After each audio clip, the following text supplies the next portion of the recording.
Ahora sí. Ya, entonces les decía, estamos estudiando, ya hemos explicado las tres E's del Estado, según Richard Musgrave, ¿no? La E de la eficiencia, la E de la equidad y la E de la estabilidad. ¿Ya? El Estado interviene para corregir las fallas del mercado. Y las fallas del mercado provienen de las externalidades, bienes públicos, estructuras de mercado imperfectos, ¿no? Eso tiene que ver con la E de la eficiencia, fomentar la eficiencia económica, corrigiendo las fallas del mercado. Ante la inestabilidad de los ciclos económicos, auges o fondos, problemas de inflación o de desempleo, el gobierno implementa políticas económicas expansivas o contractivas orientadas a achatar el ciclo económico, lo que se llama políticas anticíclicas, para propiciar la estabilidad y el crecimiento económico, ¿ya? Ante la desigual distribución de la renta y el ingreso, el Estado redistribuye la renta, y eso tiene que ver con la E de la equidad. Ahora, ¿cómo el Estado fomenta la eficiencia? A través de políticas coyunturales, política fiscal, monetaria, políticas de comercio exterior, políticas de rentas, a nivel coyuntural. A nivel estructural, busca la modernización de algún sector económico, la planificación indicativa y la nacionalización o privatización de algunas empresas, ¿no? Otros instrumentos son las regulaciones o la creación de algunas empresas públicas, ¿ya? Ustedes saben que el Estado tiene 5 objetivos, ¿no? Primero, crecimiento económico, elevadas y sostenidas tasas de crecimiento económico, ¿no? Segundo, pleno empleo, ¿no? Obviamente ustedes saben que en el corto plazo, entonces, nivel de empleo, ¿no? 3, estabilidad de los precios. Entre el objetivo 2 y 3, elevado nivel de empleo y estabilidad de los precios, hay un problema, ¿no? Hay un problema en el corto plazo, hay un intercambio, hay un intercambio. No es posible al mismo tiempo tener bajas tasas de desempleo, porque bajas tasas de desempleo implican elevadas tasas de inflación. La curva de Phillips, ustedes ya conocen. El cuarto principio, el cuarto objetivo, de distribución equitativa de la renta. El quinto objetivo es un sólido comercio internacional, ¿ya? Para alcanzar, y de hecho, la intervención del Estado, a ver, ustedes saben ya esto, vamos a un poco mencionarlo más. La economía tiene dos ámbitos. La economía tiene dos ámbitos. El ámbito positivo científico, la economía tiene dos ámbitos. El ámbito positivo científico y el ámbito normativo o político, ¿ya? Ustedes en su formación de economía han estado estudiando el ámbito científico, ¿no? Entonces, a ver, los economistas actúan como científicos y como políticos. Como científicos, ¿qué hacen? Describen, explican y predicen los fenómenos económicos tal y como son, con objetividad, ¿ya? Ese es el ámbito científico de la economía, donde los economistas, decíamos, describen, explican y predicen los fenómenos económicos tal y como son. ¿Cómo hacen ciencia los economistas? Utilizando la teoría económica, la teoría macroeconómica y la teoría microeconómica, ¿ya? El segundo ámbito de la economía se llama el ámbito normativo, político o prescriptivo. Los economistas, además de actuar como científicos, actúan como políticos. ¿Cuándo? Cuando buscan mejorar el funcionamiento del sistema económico, cuando buscan maximizar el bienestar social, ¿ya? En el ámbito científico, las cosas tal y como son. Los economistas como científicos describen y explican los fenómenos tal y como son, con objetividad. saben ustedes muy bien que el primer requisito para ser científicos, científicas, es objetividad. Decir las cosas tal y como son. Puede que no nos guste o no nos guste, pero más allá de nuestras preferencias, más allá de nuestros apasionamientos, hay que deshacernos de eso si queremos ser científicos, ¿ya? En el ámbito político, normativo, prescriptivo, ya en ese ámbito existen juicios de valor. Decimos si las cosas están bien o están mal, en la perspectiva, con el objetivo de mejorar el funcionamiento del sistema económico, con el objetivo de maximizar el bienestar social. ¿Ya? Existen juicios de valor. Y de hecho, podremos hacer un paralelismo. El economista que asesora gobiernos es como el médico. ¿Qué hace el médico? Como científico, primero identifica la causa del problema. Identifica la causa del problema, digamos, 5 o 6 años de estudio de medicina, varios diagnósticos, varios análisis de laboratorio, y al final le dice, ¿verdad? Usted tiene diagnóstico, no, usted tiene dolor de cabeza, o usted tiene cáncer, ¿no? Si usted, esa es la parte científica, identificar la causa de la enfermedad. El economista hace lo mismo. El economista identifica la causa del problema económico macro o microeconómico. Médico. Una vez identificada la causa de la enfermedad, acto seguido prescribe, recomienda, ¿no? Le dice una receta, cada 8 horas, si usted tiene dolor de cabeza, prescribe, recomienda, cada 8 horas, calmadol. O usted tiene cáncer, cada 3 meses, tratamiento de quimioterapia. Fíjense, para el que tiene dosificación correcta, para el que tiene dolor de cabeza, calmadol. Para el que tiene cáncer, tratamiento de quimioterapia, dosificación correcta. Si el médico le prescribe calmadol al que tiene cáncer, o al que tiene cáncer le da, y viceversa, no va a resolver el problema. Así como hay malos médicos, también hay malos economistas. Entonces, a ver, a lo que voy. Entonces, primero, como científico. Después prescribe. El economista como político, una vez identificada, utilizando la teoría económica, micro y macroeconómica, identificando la causa del problema, después recomienda. ¿Sí? A ver, si por ejemplo una economía tiene problemas de elevadas tasas de inflación, primero como científico el economista tendrá que identificar cuál es la causa o las causas de la inflación. Y ustedes saben que los precios pueden subir ya sea por la demanda, oferta, costos, por las expectativas o por el conflicto de intereses entre trabajadores y empresarios. Y dependiendo cuál es la causa de la inflación, lo que se recomienda hacer para resolver el problema es diferente. Si la causa de la inflación es la excesiva emisión de dinero por parte del Banco Central, obviamente la recomendación debería ser: Banco Central, disminuya la emisión de cantidad de dinero. Pero si la causa de la inflación es porque hubo cambio climático, que hubo sequías o inundaciones que hicieron que la producción agrícola disminuya, por mucho que el gobierno, el Banco Central, disminuya la emisión de dinero, no va a controlar, no va a disminuir la tasa de inflación, porque los precios no están subiendo por la demanda. Los precios es la causa de la inflación, es por el lado de la oferta.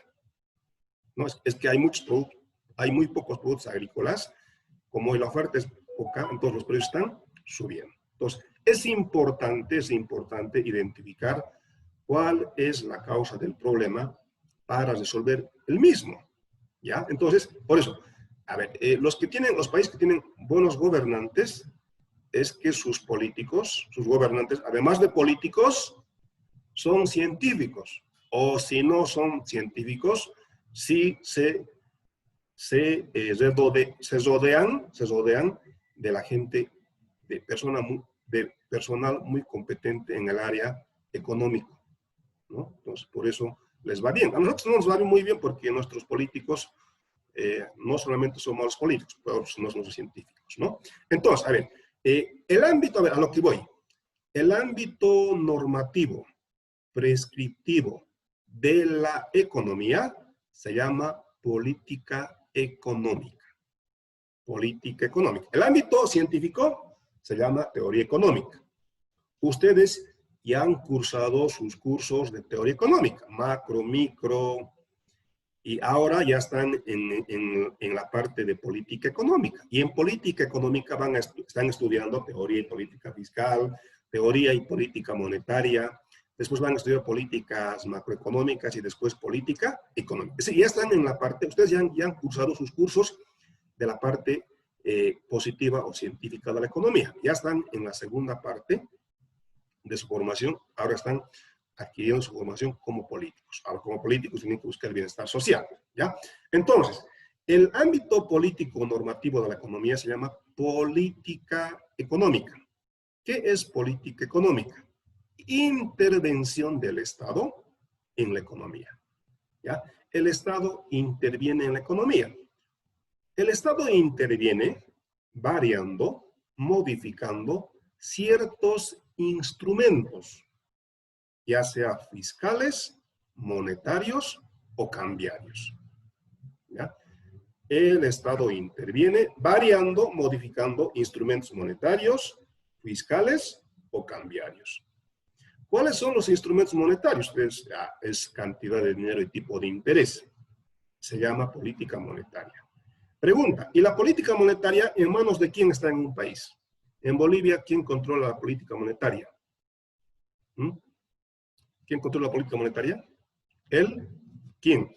En Bolivia, el Banco Central de Bolivia. En Estados Unidos, ¿quién? La Reserva Federal. Muy bien, la FED, la Reserva Federal de Estados Unidos. En Europa, el Banco Central Europeo, ¿no? Ahora, la presidenta del Banco Central ya no es Mario Draghi, es Cristina Lagarde, ¿no? Que estaba trabajando en el Fondo Monetario Internacional, ¿no? Y así, y cada país tiene su banco central. En México se llama Banjico, Banco de México, y en Argentina, Banco de las Repúblicas. Y cada país tiene su banco central que controla la política monetaria. Muy bien. Instrumentos fiscales. Tipo tasa impositiva o tipo impositivo, subsidios y transferencias. ¿Cómo se llama la política? Política fiscal, ¿ya? Instrumentos cambiarios. El instrumento. Tipo de cambio. ¿Qué es el tipo de cambio? ¿Qué es el tipo de cambio? ¿Cuál es el tipo de cambio desde hace ya varios años en Bolivia? ¿Cuál es el tipo de cambio? ¿Cuál es el tipo de cambio en Bolivia? 6.96 bolivianos. A ver, 6.96 bolivianos por dólar. 7 euros por boliviano. 20 pesos mexicanos por boliviano. Entonces, ¿qué es el tipo de cambio? El número de unidades monetarias que hay que entregar a cambio de una moneda extranjera. Ese es el tipo de cambio, ¿no? Número de unidades monetarias. Número de unidades monetarias de un país que hay que entregar a cambio de una moneda extranjera, llamada divisa, ¿no? 6.96 bolivianos por dólar. 20 pesos mexicanos por dólar. 7.56 euros por dólar, ¿no? Ya, muy bien. Eso es política cambiaria. Ya, ahora, esos son los instrumentos monetarios, fiscales o cambiarios. Política monetaria, política fiscal. A propósito, ¿la política fiscal en manos de quién está en Bolivia? ¿Quién controla la política fiscal? El gobierno. Ya, entonces, la política fiscal está en manos, a ver, tanto la política monetaria y política fiscal están en manos del gobierno, ¿no? La política fiscal lo controla el Ministerio de Economía y Finanzas Públicas. En otros países se llama Ministerio de Finanzas Públicas. En México no hay ministerios, en México se llama Secretaría.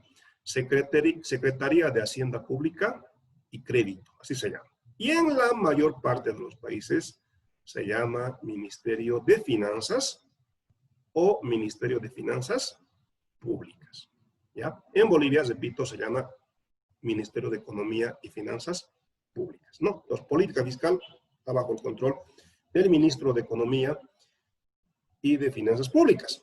La política cambiaria, hasta hace algo más de menos de un año, la política cambiaria la controlaban en Bolivia simultáneamente el Banco Central de Bolivia y el Ministerio de Economía y Finanzas Públicas, porque el Banco Central, a través del Bolsín, ofertaba dólares. Hoy en día, eso lo hace supuestamente el Banco Unión, ¿no? El Estado le ha dado esa facultad, esa potestad, ¿ya? Entonces, a lo que voy. Fíjense, acá tenemos diferentes políticas macroeconómicas. Política monetaria, estaba explicando política monetaria, política fiscal, políticas de renta, políticas de comercio exterior. Esas son las políticas, ¿ya? ¿Cuáles son los instrumentos de la política monetaria? Tipo de interés o cantidad de dinero. Ustedes pueden controlar el tipo de interés a través de la oferta y demanda de dinero del Banco Central. Lo que controla el banco es la oferta de dinero. ¿Cuánto de dinero? Política fiscal, tipo impositivo, subsidios y transferencias, ¿no? Ahora, el gobierno modifica ciertos instrumentos monetarios y fiscales para alcanzar determinados objetivos. Entonces, el gobierno puede aumentar la cantidad de dinero, puede bajar la cantidad de dinero en función a qué. A que su objetivo es tener estabilidad económica, controlar la tasa de inflación. Entonces el gobierno modifica, varía ciertos instrumentos monetarios, fiscales y cambiarios para alcanzar 5 objetivos: crecimiento económico, estabilidad económica, pleno empleo, distribución equitativa de la renta, equilibrio de la balanza de pagos. Entonces, el Estado modificará alguno de estos instrumentos en función a cuál objetivo quiere alcanzar. Entonces, en resumen, lo que quiero decir es que la política económica tiene instrumentos monetarios, fiscales y cambiarios. Tiene 5 objetivos: crecimiento económico, pleno empleo, estabilidad económica, distribución equitativa de la renta, equilibrio de la balanza de pagos. Alguien más podría decir el desarrollo sostenible, ¿no? Y para alcanzar dichos objetivos puede modificar la cantidad de dinero, el tipo de interés, subsidios, transferencias, ¿no? Y de hecho acá tenemos esto, ¿ya? Los objetivos de la política económica son 5. Decíamos: crecimiento económico, pleno empleo, estabilidad de precios, distribución de la renta y la riqueza, equilibrio de la balanza de pagos. ¿Y qué significa? Crecimiento económico: elevadas y sostenidas tasas de crecimiento económico. Uno mira mucho hacia a los tigres y dragones asiáticos porque son experiencias exitosas de elevadas y sostenidas tasas de crecimiento económico. Uno mira mucho Corea del Sur porque Corea del Sur hasta 1980 tenía el mismo nivel de vida que Bolivia. Hoy en día, Corea ha multiplicado por 24 su nivel de vida. Bolivia no ha mejorado su nivel de vida. Ahora, ¿qué ha hecho Corea, qué ha hecho China para que durante más de 3 décadas tenga elevadas y sostenidas tasas de crecimiento económico? Cuando uno mira hacia, es porque quiere aprender qué tipo de políticas implementaron estos países para alcanzar elevadas y sostenidas tasas de crecimiento económico, ¿ya? Estos son los 5 objetivos y los instrumentos, ¿no? Lo que les decía, esto es el ciclo económico. A ver, el ciclo económico, ustedes saben, ciclo económico son las fluctuaciones de la actividad económica alrededor de la tendencia. Y termino con esto porque ya estamos a avanzar ahora. Justamente quería mostrar esto. Estaba buscando hace rato. A ver, comparto nuevamente. Ya, eso estaba buscando hace unos minutos. Ya, entonces ustedes saben, ustedes han cursado el curso de economía general. Pues la economía tiene 10 principios. A ver, los 10 principios de la economía cubren, ustedes saben, todo el objeto de estudio de la economía, desde la microeconomía hasta la macroeconomía. Los 10 principios describen, explican el funcionamiento micro y macroeconómico de la economía. ¿Ya? Ver, los últimos principios 8, 9 y 10, los principios 8, 9 y 10, se refieren a la macroeconomía. Se refieren a la macroeconomía. Acá está. Los principios 8 y 9 se refieren a la macroeconomía.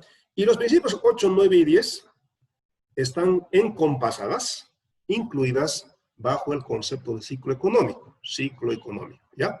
¿Qué es el ciclo económico? Las fluctuaciones de la actividad económica alrededor de la tendencia, ¿no? Ciclo económico es esto, ¿no? Esto de Cantinflas diría esto de sube y baja, de la actividad económica alrededor de la tendencia. A ver, en el eje de las abscisas, tiempo. En el eje de las ordenadas, producción. Esta recta con pendiente positiva se llama tendencia. A lo largo del tiempo, en el tiempo, se supone que la producción debería aumentar. ¿Por qué? Porque a través del tiempo aumenta la disponibilidad de factores. Aumenta trabajo, capital, ¿no? Entonces, en el tiempo, la producción debería aumentar, ¿ya? Ciclo económico es esto. Son las fluctuaciones de la actividad económica alrededor de la tendencia, ¿no? Y el ciclo económico, como decíamos, tiene cima, cima, cima. Y la economía en la cima está en auge.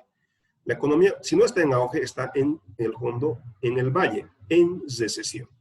Y de hecho, con esto vamos a terminar esta clase. La economía, ustedes saben, la economía o está en auge, la economía o está en auge o está en recesión. ¿Y cuáles son las principales características de una economía en auge? En auge la producción está aumentando. Si la producción está aumentando, simultáneamente la tasa de desempleo está disminuyendo. Y si disminuye la tasa de desempleo, principio número 10, curva de Phillips. Si disminuye la tasa de desempleo, aumenta la tasa de inflación. Entonces, en auge, el problema es elevadas tasas de inflación. Claro, es que la demanda agregada es mayor a la oferta agregada. Es que mucho dinero persiga pocos bienes. Si mucho dinero persiga pocos bienes, el precio de los bienes tiende a subir. Y si los precios suben, eso se llama inflación. ¿Cuál es la causa de la inflación? La demanda. Es que la demanda agregada es mayor a la oferta agregada. Esto se llama exceso de demanda agregada. Como la demanda agregada es mayor a la oferta agregada, los precios suben. Eso se llama inflación. ¿Cuál es la causa de la inflación? La demanda. Por eso se llama inflación de demanda. Y ante el problema de la inflación, mucho dinero persiga pocos bienes. Cuando el gobierno pagó doble aguinaldo, las familias tenían mucho dinero. Empezaron a querer comprar mucho. Como la demanda agregada era mayor a la oferta agregada, los precios empezaron a subir. Los precios empezaron a subir, lo que generó inflación. Por eso el Banco Central dijo, no, bolivianas y bolivianas no compren, están provocando inflación. Cómprense el bono navideño del Banco Central de Bolivia, estamos pagando 7% de interés. Ante el problema de la inflación, el Estado implementa una política económica contractiva. Disminuye la demanda agregada. Y ustedes de su curso de economía, incluso de macroeconomía, van a decir, ¿y la demanda agregada de qué depende? La demanda agregada es igual a ¿qué cosa? Es igual a, la demanda agregada es igual al consumo de las familias, inversión de las empresas, gasto público del Estado, exportaciones e importaciones. Entonces, si el gobierno quiere disminuir la demanda agregada, podría disminuir el consumo. ¿Cómo podría, pregunta para terminar, cómo el gobierno podría disminuir el consumo? Como Estado, nosotros cómo podemos hacer que las familias consuman menos? ¿Qué podemos hacer? Podemos, como gobierno, ¿saben qué? Están gastando mucho, me están provocando inflación. Si tienen para comprar, pues tendrán para pagar impuestos. ¿Sabes qué? Por su bien, les voy a subir los impuestos. Entonces el gobierno podría subir la tasa impositiva. Si sube la tasa impositiva, disminuye el consumo. Si disminuye el consumo, ustedes saben, disminuye la demanda agregada. lo que provoca disminución de la oferta agregada. Como disminuye la oferta agregada, las empresas van a producir menos porque están incurriendo en pérdidas. Como empiezan a incurrir en pérdidas, empiezan a despedir trabajadores. Disminuye el nivel de empleo, lo que provoca aumento de la tasa de desempleo. Entonces, aumenta la tasa de desempleo y la disminución de la tasa de desempleo que genera disminución de la tasa de inflación. El gobierno ha aumentado la tasa de desempleo. ¿Para qué? Para bajar la tasa de inflación. Muy bien. Claro, como baja la tasa, aumenta la tasa de empleo, disminuye la tasa de inflación, que era el problema. Fíjense, el problema que teníamos era elevadas tasas de inflación. Aumentando la tasa de empleo a través de una política contractiva, hemos disminuido la tasa de inflación, que era el problema de una economía en auge. Y de hecho, acá fíjense en el gráfico lo que podemos ver es lo siguiente. Esta es la curva de Phillips, ¿no? Aumentamos, flecha color roja, ¿no? Si aumentamos la tasa de desempleo, significa que muchos trabajadores ahora no tienen trabajo. La ventaja, entre comillas, de que muchos trabajadores no tengan trabajo es que ahora la oferta agregada es mayor a la demanda agregada. Entonces, si las empresas quieren vender, tienen que bajar los precios. Las elevadas tasas de desempleo, MIU, provocan disminución de la tasa de desempleo. En el punto A, la economía estaba en auge. Tenía bajas tasas de desempleo. A ver, tasa de desempleo. Porcentaje de la población económicamente activa que está en edad de trabajar, está buscando trabajo y no consigue trabajo, ¿ya? Si disminuye la tasa de desempleo, significa, flecha color verde, si disminuye la tasa de desempleo, significa que muchos trabajadores, que casi todos los trabajadores tienen trabajo. Como tienen trabajo, quieren comprar. La demanda agregada es mayor a la oferta agregada. Como la demanda agregada es mayor a la oferta agregada, los precios suben. Es que mucho dinero persigue a pocos bienes. Si tenemos bajas tasas de desempleo, como tenemos en auge, la tasa de inflación es elevada. Entonces, eso sería en auge. Entonces, como estamos en auge, el gobierno, problema de inflación, el gobierno implementa una política económica contractiva.